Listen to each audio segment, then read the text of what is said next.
তুমি এখানে? কেন, অন্য কাউকে আশা করেছিলে?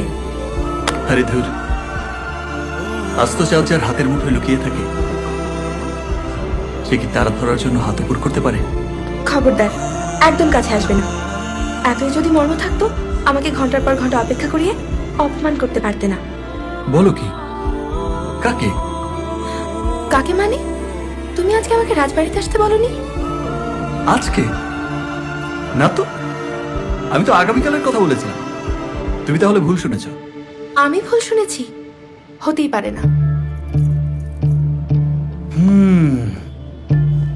তাহলে টেলিফোন লাইনে নিশ্চয়ই তখন ঝামেলা হয়েছিল। জানি না, আমি গন্ডগোলে মনে হচ্ছে।